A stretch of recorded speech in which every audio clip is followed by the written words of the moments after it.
tout le monde sur L'Écaillé, vous êtes avec Camille DG. Aujourd'hui, pour la capsule sport, je vous entraîne dans mon univers.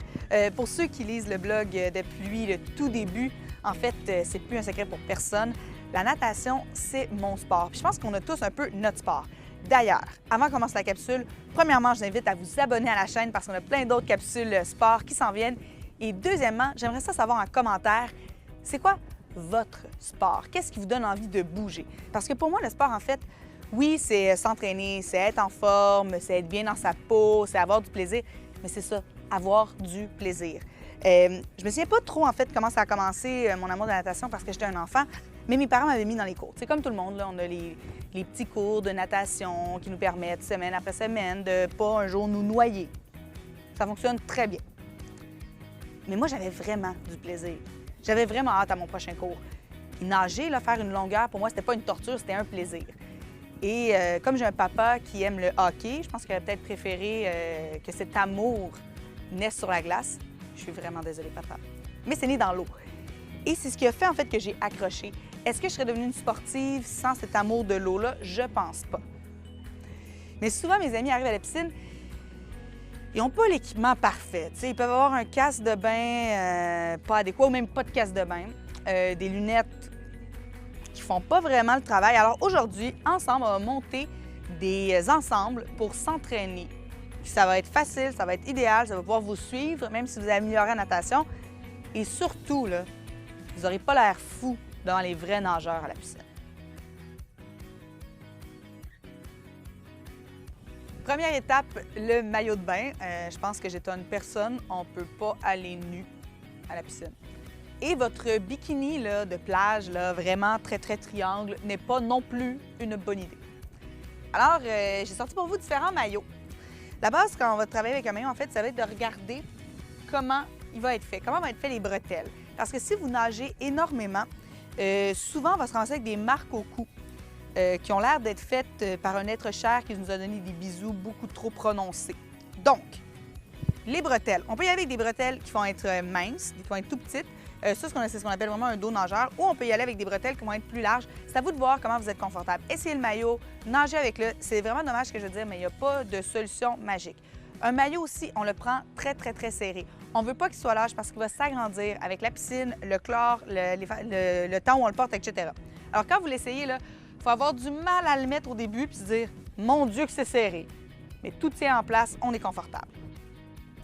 Un maillot que plusieurs personnes ont tendance à vouloir acheter, c'est le maillot de lifeguard, en fait. Donc, on voudrait être un sauveteur en rouge, 2 pièces, speedo, attachable, tout ça. J'en ai un. C'est une très bonne idée pour l'été, quand on veut s'entraîner dans une piscine extérieure, quand on veut s'entraîner sur une plage, etc. Mais pour vrai, là, dans une piscine intérieure, ça ne te tente pas d'être la personne en 2 pièces. Un petit truc pour les nageurs, il faut entretenir son maillot si on veut qu'il dure très longtemps.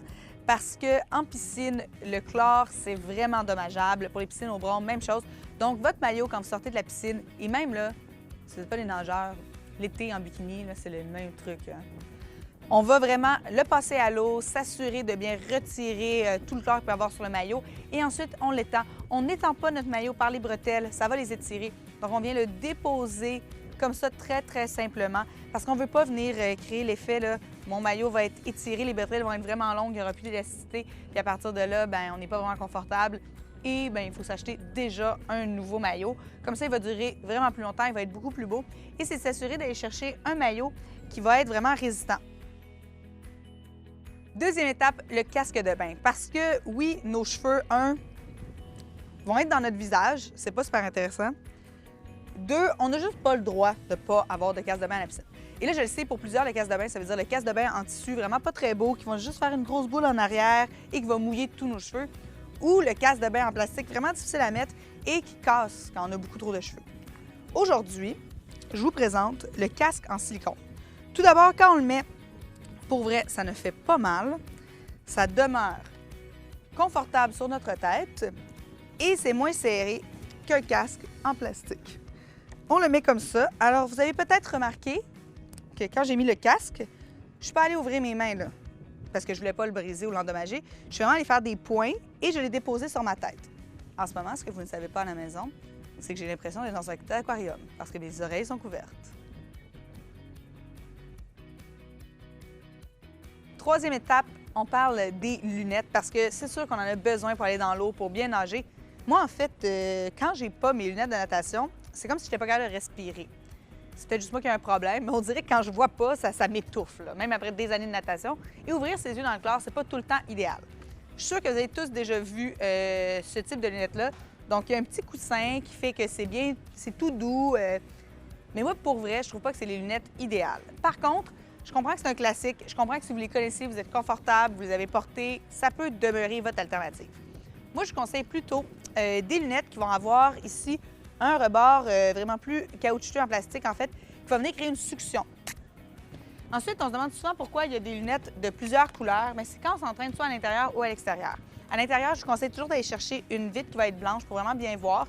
Assurez-vous que vous avez une lunette qui va vraiment épouser la forme de votre œil, comme ça, il n'y aura pas de buée et il n'y aura pas d'infiltration d'eau non plus.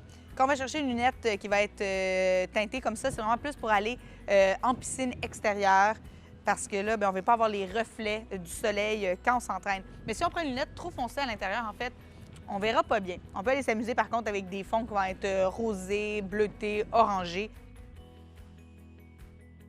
Quatrième étape, c'est la planche. C'est sûr que si vous allez en piscine, vous pouvez en trouver des planches, mais moi, j'aime ça avoir la mienne. D'ailleurs, je la traîne depuis que je suis vraiment très jeune. Et il fut une époque où j'ai écrit au gros crayon feutre sur ma planche des phrases motivantes de natation.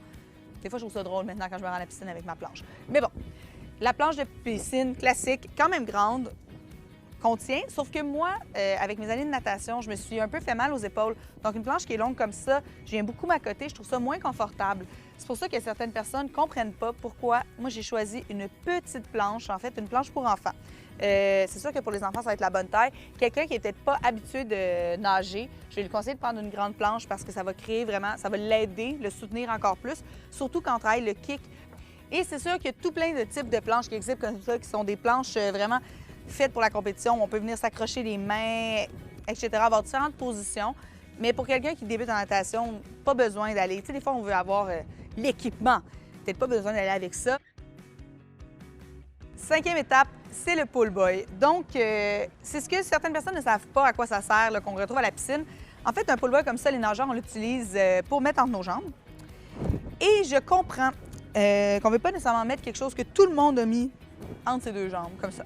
À quoi ça sert, en fait? C'est pour ne pas faire de kicks, donc pour vraiment aller travailler les bras. Même quand vous allez être peut-être plus habile, on peut aller le mettre aux chevilles. Ça demande vraiment plus de stabilité dans l'eau parce qu'il faut vraiment s'assurer qu'on est capable de maintenir nos fesses à la hauteur, en fait, à la surface, et que nos pieds, parce que nos pieds vont flotter. Donc, on aurait peut-être tendance à faire la banane comme ça. Moi, je vous conseille de vous procurer votre propre pull boy juste parce que c'est le fun d'avoir le sien. On écrit son nom dessus, on arrive au bout du couloir, on prend notre pull boy. Très, très simple. Et tant qu'à parler de ça, je vais parler de palettes comme ça. Parce que le pull boy nous aide vraiment à travailler nos bras. Et les palettes aussi. Les palettes, en fait, on va venir mettre notre doigt dans l'élastique. Ça va nous permettre, en fait, d'avoir plus de résistance à l'eau. Ce qui fait qu'on va avancer beaucoup plus vite avec nos bras. On va travailler davantage, on va sentir le mouvement. Donc, si vous allez faire de la godille, en fait, donc la godille qui va être un mouvement de 8, va nous permettre de comprendre nos appuis dans l'eau. Donc, quand on rentre notre bras, etc., bien, des palettes comme ça vont nous permettre de mieux ressentir nos mouvements dans l'eau. Donc, c'est intéressant de les avoir parce que des fois, ils les ont pas à toutes les piscines et dans un entraînement, bien, plusieurs nageurs en utilisent. On peut y aller avec des palmes. C'est sûr que ça aussi, les palmes, on peut en retrouver en piscine. Moi, je vous conseille d'aller choisir des palmes qui vont être plus courtes que plus longues. Parce qu'en fait, on ne s'en va pas en plongée sous-marine. Là, on est dans une piscine, c'est pour nous aider à travailler notre kick, à vraiment bien sentir le mouvement. Donc, les palmes, on peut les choisir très, très courtes. Là. Quand je dis très courte, on peut aller choisir une palme qui va être à peu près ça, plus longue que notre pied. Même là, on va sentir la différence. Et c'est vraiment pour aller bien travailler le kick. Donc, j'espère que ça vous donne le goût d'aller nager, d'aller vous entraîner, de vous amuser en piscine. N'hésitez pas, si vous avez des questions, des commentaires, posez-les en dessous parce que la natation, c'est vraiment mon domaine. C'est ça que je fais tout le temps. Et pour ceux qui ont peut-être envie de me retrouver dans une piscine, je vous dis pas c'est où. Ciao tout le monde!